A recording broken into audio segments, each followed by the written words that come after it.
Imos xa con deportes. O Santiago Futsal xa está en Murcia para afrontar mañá a súa terceira xornada de Liga nunha pista dun rival moi complicado. El Pozo. Santi Valladares di que o seu equipo ten que xogar con descaro. Van dúas xornadas de Liga e dúas derrotas para o Santiago Futsal, unha fora da casa e outra no multiusos de Sar. A priori, o todopoderoso El Pozo non parece un rival asequible para coñecer por fin a vitoria, pero cos de Santi Valladares nunca se sabe. Cun plantel renovado e con pouca experiencia, o técnico cree que é un momento perfecto para enfrontarse a El Pozo con descaro. Es cuando más de tú a tú lo tenemos que mirar. Ellos a nosotros no nos conocen, a muchos de nuestros jugadores. Cuando es ahora cuando tenemos que respeto, humildad, pero descaro y digamos un poco de irreverencia, ¿no? No vayamos a llegar ahí a Pozo y como es el Pozo ya la paletilla ya nos tembló 2 veces. No nos puede seguir temblando más, ¿no? En canto á evolución do seu equipo, o adestrador cree que falta ser un pouco máis competitivo, pero móstrase moi orgulloso do grupo. A todos nos falta coger galones, a todos. A todos. Sí. Tú y yo nos podemos llevar muy bien, pero cuando estamos en el 40x20 yo te tengo que exigir mucho. Y yo tengo que competir contigo. En el momento que demos ese paso, ahí dentro del 40x20, después no. Después tenemos que seguir siendo lo que realmente somos, que es un grupo estupendo, la verdad es que es un grupo sano, claro, es nuevo y lógicamente sano, ¿no? Pero sí es cierto que le falta discernir perfectamente lo que es ser buen compañero fuera a ser competitivo dentro con ese compañero. Para o técnico, unha das claves da temporada será tamén mellorar na estrategia. Lucho e Santiago volverán ser baixas para este encontro e tampouco viaxou Diego Quintela.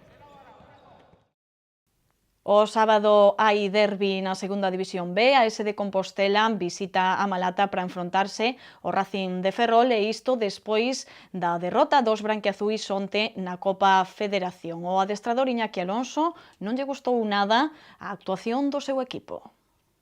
A derrota do Compostela por 1-2 fronte ao Ordes onte en San Lázaro deixou moi malas sensacións no técnico branquiazul, o que podería ter servido como un partido de proba de cara ao enfrontamento co Racing de Ferrol converteuse así nun partido para olvidar.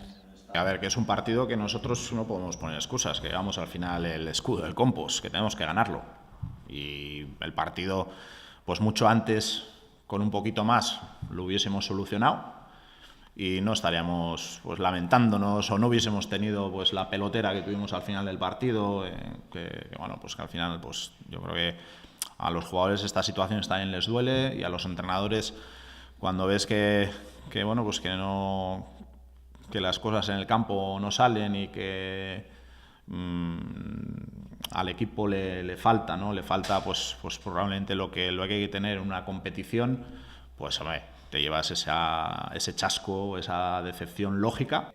Iso sí, despois da actuación de onte na Copa Federación, o técnico confía en volver ver a mellor versión do equipo fronte ao Racing o sábado.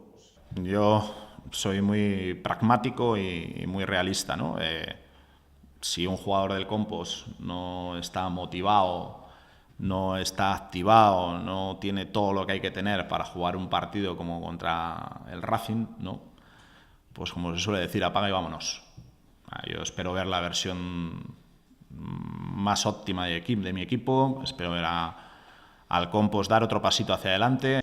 O adestrador non quixo entrar a analizar moito o rival. Diña que Alonso que o importante é o seu propio equipo, aínda que non se esquece da presenza do exgoleador branquiazul Joselu. Nosotros, como positivo, ¿vale? Es que conocemos a Joselu, o al menos a algunos de los jugadores que estaban ya el año pasado. Me imagino que él jugará con una motivación extra y nosotros, siendo un derbi, pues tenemos que jugar con una motivación extra, y más motivación extra que, bueno, pues vienes de perder en Liga y hacer el Canelo ayer en Copa Federación. Para o técnico, o seu equipo aínda lle falta madurez competitiva. Para este encontro estáse valorando se poderán xogar Josu e Lemos, e Catú non estará por sanción.